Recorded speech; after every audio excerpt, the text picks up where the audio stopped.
A las afueras de la pequeña ciudad había un viejo jardín abandonado. En el jardín había una vieja casa y en la casa vivía Pipi Calzas Largas.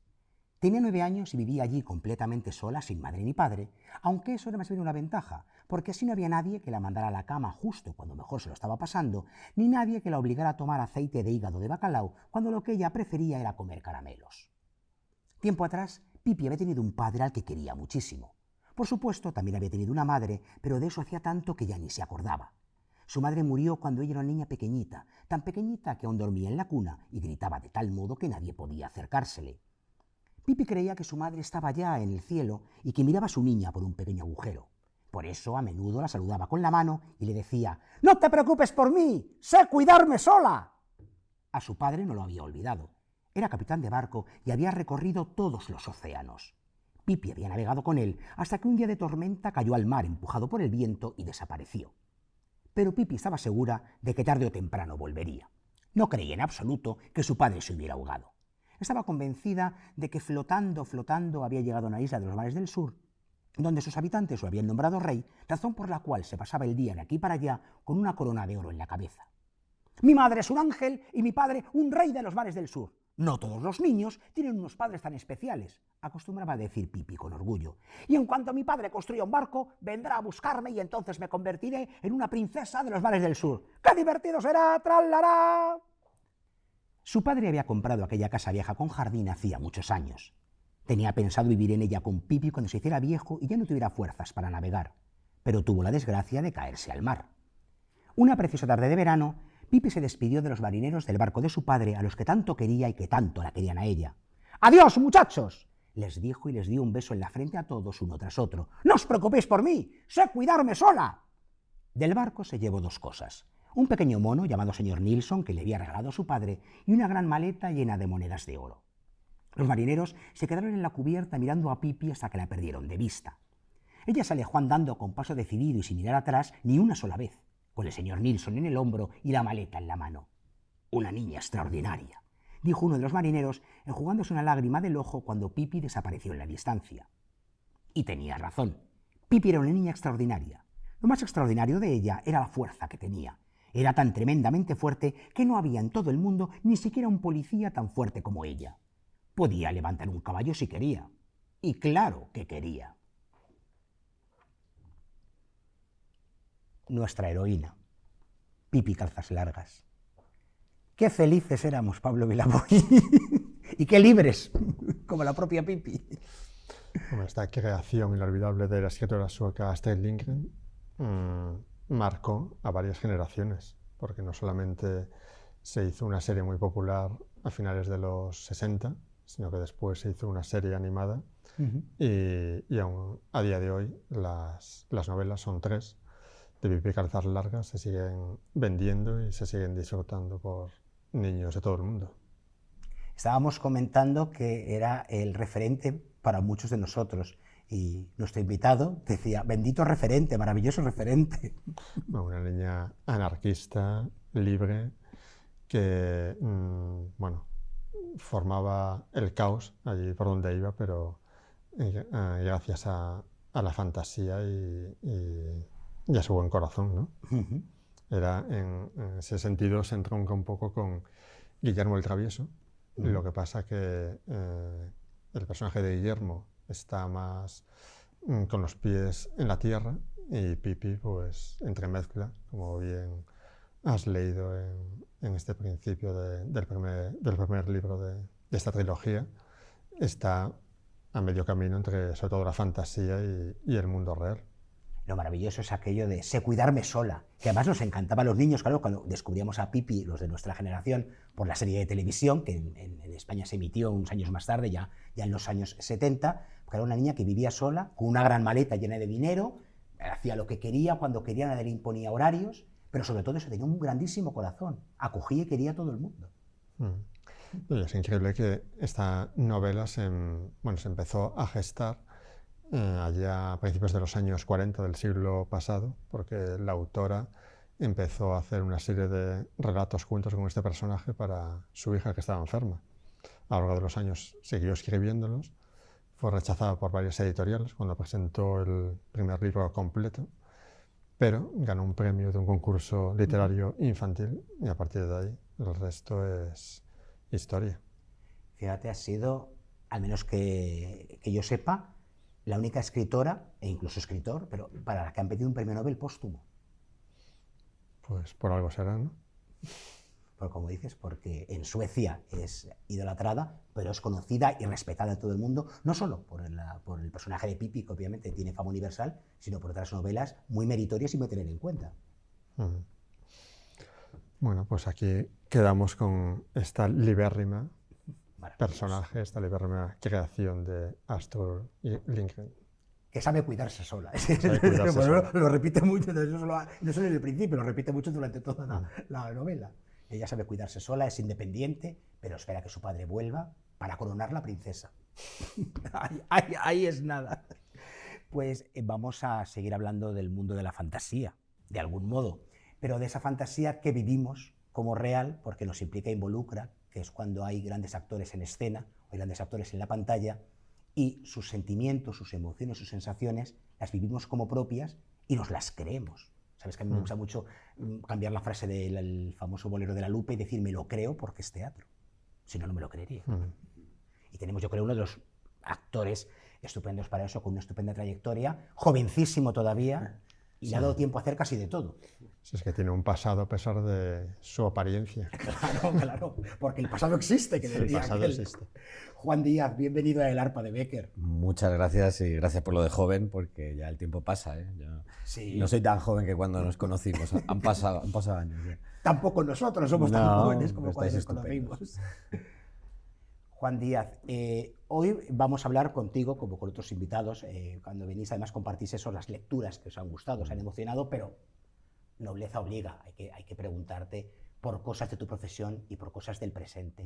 ¿En qué anda envuelto ahora Juan Díaz? Aunque te hayamos visto en carteles, te hayamos visto en el Bellas Artes, te hayamos visto por ahí, pero cuenta para que el público sitúe un poco dónde andas ahora. Pues nada, ahora mismo, bueno, hace 2 semanas hemos acabado el rodaje de la última temporada de Servir y Proteger, que todavía está en antena, se está emitiendo, y ha sido una experiencia muy, muy bonita y muy gratificante. He hecho un personaje con el que he disfrutado muchísimo y bueno, pues esa etapa se ha cerrado. Por otro lado, estoy haciendo en teatro de gira El Cuidador, de Harold Pinter, que dirige Antonio Simón, con el que ya trabajé en Esperando a Godot, y que produce Pentación. Estuvimos en el Bellas Artes hace 1 año más o menos. Y bueno, nos quedan ahora enero y febrero de bolos, como unos 7 u 8 bolos, y ahí acabará esa etapa. En enero también estrenamos un corto que ha dirigido Sergio Milán, para No Todo Fin, que es un corto en el que estoy muy satisfecho y la verdad que ha sido muy reconfortante, porque es un corto que habla sobre el cáncer. Son 3 historias, se llama Acto por Partes, en el que está Sara Escudero y Pepe Villuela, entre otros. Y la verdad que son 3 historias sobre el cáncer, sobre esta lacra, ¿no? Pero desde un punto de vista de humor. Está teniendo muy buena acogida, está ya recorriendo festivales y en enero se estrenará así, porque se le quiere dar así bastante bombo al corto, porque la verdad que está muy bien.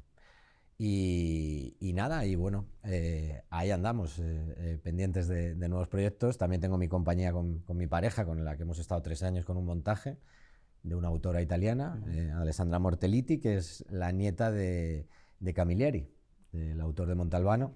Pues su nieta escribió una obra que se llama El Vértigo del Dragón, que habla sobre xenofobia, violencia de género, y es la historia de un secuestro, que está basada en un hecho real que pasó en Torbella Monaca, en un barrio marginal de Roma. Y la verdad que ha sido muy bonito trabajar con mi pareja, aunque ha sido muy duro, porque es una historia bastante cruda, pero con la que hemos recorrido. Bueno, mi pareja se llama Claudia Ferranti, es una pedazo de actriz. Lo iba a decir yo, pero digo, sí, hay que decirlo. Si no, vamos. Nobleza obliga. Llego a casa sí. y me da un Lógico, capón. lógico. Claro. Aparte, ella es también traductora, ella hizo la adaptación y bueno, es una chica que yo creo que en breve se la va a conocer. Ha hecho un papel en la última serie de Miguel Bosé, que se va a estrenar en enero en Paramount Plus, y ella ha hecho de Elsa Martinelli, el personaje de la diva italiana, que tuvo un rodaje con Miguel Bosé.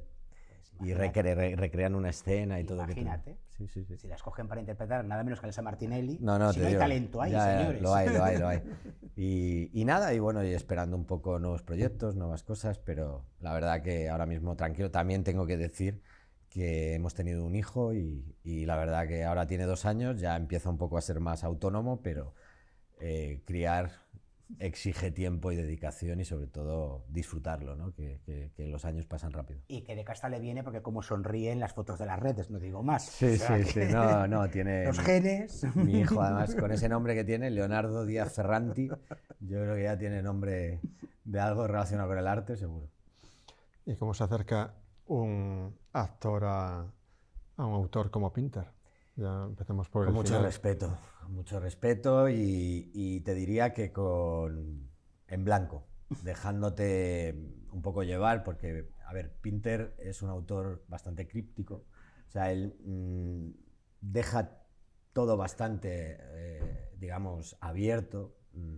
A él le gustaba que el espectador cuando saliera sacara sus propias interpretaciones de lo que ha visto, no le gustaba dar explicaciones un poco en la línea de Beckett también, ¿no? Que la gente a veces espera sacar conclusiones y yo creo que no son autores para sacar conclusiones, son autores... Por esperar, Juan, esperan a Godot. Exacto. Ya ves tú. Dice, ¿pero por qué me quieren contar esta historia? Pues porque tienen tantas capas, ¿no?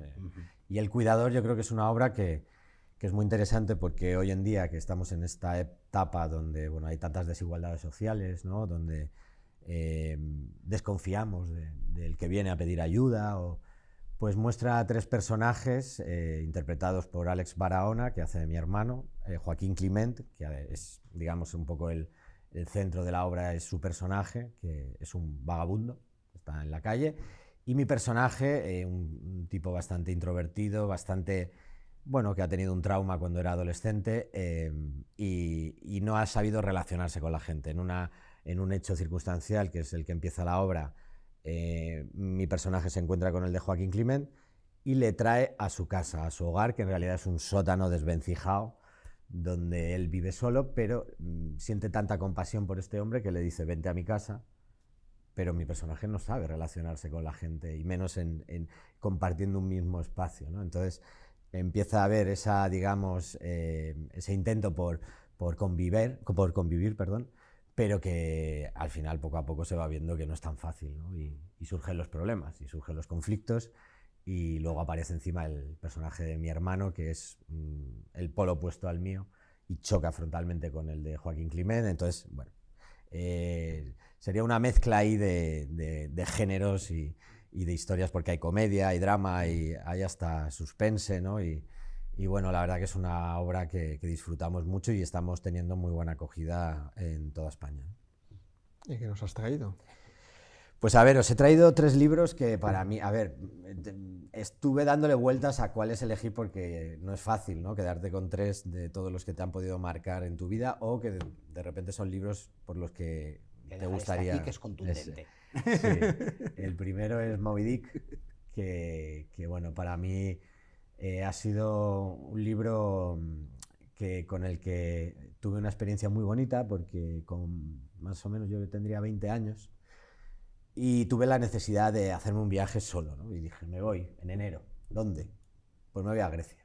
Y me fui a Grecia porque me apetecía mucho conocer Atenas y conocer ese país, pero con un viaje solo, ¿no? Y luego recorrer islas, estar ahí un poco, vivir, no en la época de veraneo, donde está todo el mundo al sol y tal. Yo quería conocer ese país, irme al puerto con los marineros, tener dificultades a la hora de comunicar, porque ya sabéis, en Grecia no es un país donde la mayoría de la gente que te encuentras en la calle hable inglés. Y el griego es bastante complicado. Entonces, bueno, yo me iba con mis plantillas, con mi esfaristo, para preguntar una calle, ¿no? Me hacía mis frases y tal. Y luego fui recorriendo las islas. Me gusta cuando viajo solo a escribir un diario y ahí estaba con mi diario y con Moby Dick.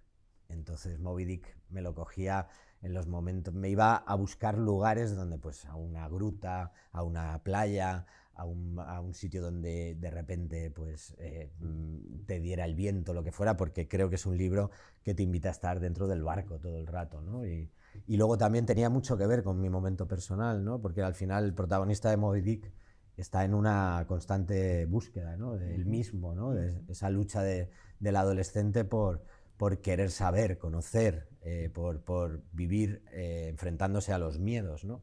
Que al final esa ballena que buscan, ¿no? Sería un poco lo que todo adolescente quiere buscar, que es enfrentarse a la vida y a la muerte, ¿no? Y con ese capitán Ahab, que es todo un referente no solo de la literatura, sino también del cine, ¿no? Como hizo Gregory Peck en la película. Y la verdad que ha sido una novela que me hizo también darme cuenta de que no siempre hay que leer en casa con tu pantufla y tumbado, ¿no? Y a gustito, ¿no? Creo que se pueden leer libros en muchas circunstancias y disfrutarlos enormemente. Y yo tengo imágenes de lectura de este libro, de estar solo ahí y decir, madre mía, no necesito nada más, estoy inmerso en esta historia tan maravillosa.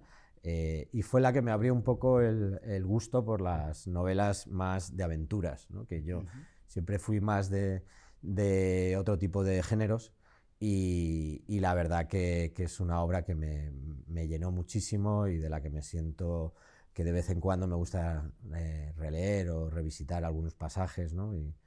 Y que recomiendo a quien no la haya leído, porque creo que es una de las obras cumbres, ¿no? de la literatura. La historia de una obsesión. La historia de una obsesión. Además también, ¿verdad? Claro, claro. Entre otras muchas cosas, como dices, tiene tantas Es capas que tiene de tantas lectura. capas. Claro, Y lo que tú dices de la obsesión, el empecinamiento, ¿no? Por conseguir algo, y que te puede llevar a arrastrar a todo un grupo, ¿no? Pero que al mismo tiempo, si tú confías en ese guía, ¿no? Pues de alguna manera vas a decir, vale, pues voy contigo, y hasta que llega un momento donde a lo mejor, si me llevas hasta el suicidio, pues a lo mejor a ella me revelo, ¿no? Que es lo que yo creo que toda esa tripulación debió sentir con este hombre que estaba obsesionado, ¿no? Con donde se bifurcan, digamos, Claro, los caminos. Ya exacto. ha llegado a un punto, no. Lo que ocurre es que Ahab ya ha llegado a un punto de su obsesión y del logro que él quiere, no le importa. No le importa. No le importa ni perderse él, ni perder a todos. Ni perder a todos, y ahí es donde yo creo que entra un poco la madurez del protagonista, de decir, bueno, ok, de acuerdo tu obsesión, pero yo tengo una vida. Y luego está la lectura también que se ha ido dando después de ecologista, ¿no? Bueno, de hasta dónde el ser humano es capaz de destruir la naturaleza. Estamos en el camino correcto, y yo creo que lo que estamos viviendo hoy en día nos demuestra que las matanzas y que el asesinato de las ballenas, pues cuanto antes lo paremos, mejor, ¿no? Una obra muy distinta. Una obra muy Pablo distinta. Villavoy. Sí. La grandísima Patti Smith. Sí. Para muchos, ganadora del Premio Nobel de Literatura, porque recuerden que fue ella la que acudió representando a Bob Dylan a esa ceremonia de entrega, donde toda emocionada tuvo que dejar de cantar, además. Fíjate. Cuando habla Eso no lo sabía. Pues cuando habla de su sensibilidad artística, porque era emoción como si fuera, para ella, Bob Dylan es un referente, es un maestro, lo ha contado mucho, por eso además Bob Dylan delegó y la escogió a ella, y cantando la canción se quebró porque la emoción la podía. Claro, tuvo que parar, pedir perdón y continuar. Es que tú imagínate que Patti Smith, cuando llegó a Nueva York, ¿no? Con 17 años, venía con su maletita, con 3 cosas y con 50 céntimos de dólar, ¿no? Y ella lo explicaba en una entrevista, dice, con 50 céntimos en Nueva York puedes pasarte todo el día, porque puedes estar mirando a los cómicos, puedes estar viendo, o sea, decir, no gastando, ¿no? Simplemente estando en Nueva York, ¿no? Ella, yo la verdad que es un personaje al que me he ido acercando relativamente hace poco, y es que me parece un artista completo, ¿no? Es poetisa, es dibujante, cantante, actriz. Me parece bestial, o sea, creo que está a un nivel muy alto, o sea, no, a lo mejor no tan como Bob Dylan, pero está ahí, está ahí. Cada año que pasa me parece que va cobrando más peso su obra. Y es que esta novela, aparte de yo soy un amante de los 60, de los 70, de la música que se hacía en Estados Unidos, de Nueva York sobre todo, ¿no? Toda esta época del Factory, de Andy Warhol, de la Velvet Underground, y cómo te va describiendo lo que vivió ella desde la penuria más penuria hasta el encuentro con Robert Mapplethorpe, ¿no? Con el fotógrafo que en realidad es un libro dedicado a él prácticamente, porque todo te conduce a cómo fue su relación, ¿no? Cómo es tan bonito cómo se conocieron, ¿no? Por ejemplo, ellos se conocieron, ella dice que un día se cruzó con él, se miraron, pero siguieron de largo, ¿no? Y otro día ella estaba en Central Park y estaba sentada en un banco, así ya era de noche, y vino un hombre y le empezó a intentar ligar con ella. Y le dijo, ¿por qué no te vienes al hotel conmigo, ¿no? Y ella se asustó y dio la casualidad que Robert Mapplethorpe estaba ahí. Entonces ella sintió el impulso, porque se acordaba de que lo había visto, se acercó y le dijo, ¿podrías fingir que eres mi marido o que eres mi novio? Y él dijo, claro. Entonces eso le ayudó a que el otro hombre se fuera, y a raíz de eso crearon esa amistad, que primero fue amistad, después fue amor, después fue amistad con amor pero sin fidelidad. Convivieron teniendo parejas, sobre todo él, de ambos sexos, porque él luego ya se declaró homosexual, pero cómo se apoyaron y cómo a nivel artístico fueron los dos un trampolín el uno del otro, ¿no? Y la verdad que es una novela que, si te gusta esa época, pues es que claro, te cuenta luego cuando conoció a Sam Shepard, el amor que tuvieron, una obra de teatro que hicieron juntos,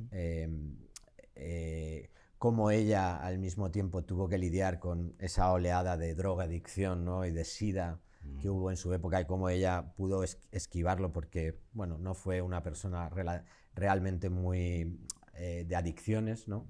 Ella, su adicción era el arte, era la literatura, era luego cantar, luego tener su banda, y ahora últimamente creo que está más con la pintura, ¿no?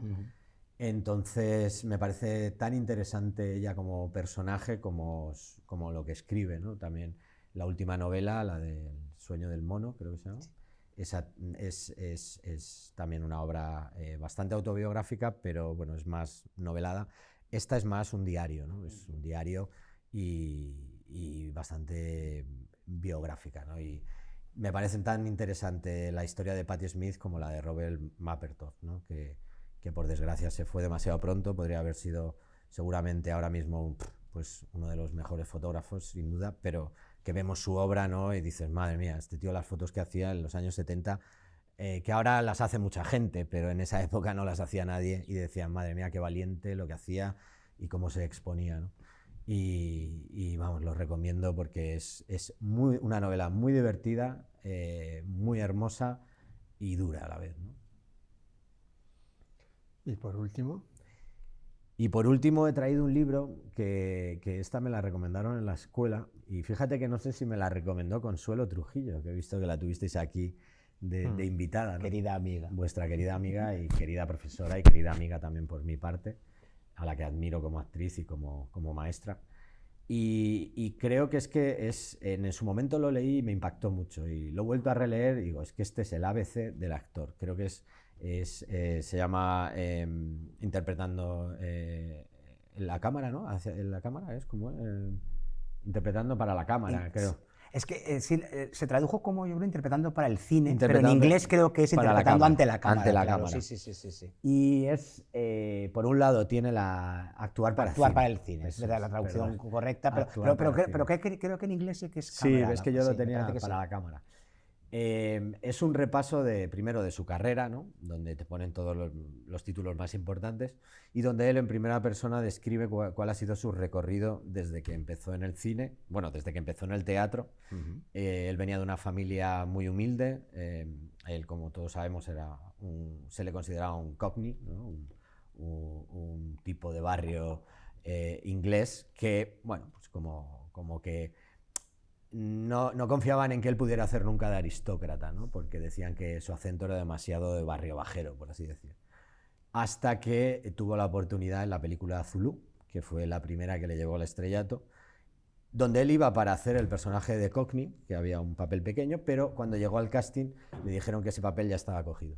Entonces le dijeron, pero te vamos a hacer casting para el aristócrata, que era una especie de pijo, ¿no? Colono, que digamos, él no le veían para ese papel, pero dijeron, ¿te puedes trabajar el acento? Y él dijo, claro. Entonces lo hizo y lo leí. La anécdota era graciosa porque se le ocurrió el casting y tal, y ese mismo día del casting hubo una fiesta. Y dice, el director estaba por ahí, el que me había hecho el casting, pero no me decía nada. No me decía nada hasta que al final se acercó a mí y me preguntó, ¿qué tal la prueba? A Michael Caine, ¿qué te ha parecido? Y yo, bueno, yo creo que bien, ¿no? Y el director le dijo, ha sido la peor prueba que he visto en mi vida. Pero vas a hacer el papel, porque el lunes empezamos a rodar y no tenemos a otro. Nadie. Entonces, por una suerte del destino, acabó haciendo ese papel y ya a raíz de eso no paró de trabajar y no paró de desarrollar una carrera que me parece impecable.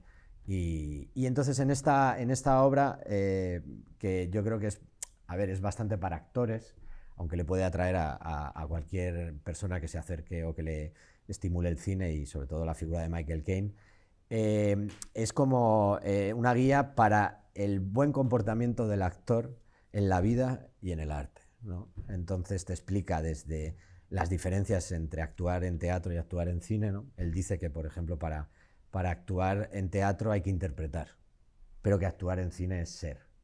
Es ser ese personaje. ¿Cómo eres ese personaje? Esa es la dificultad.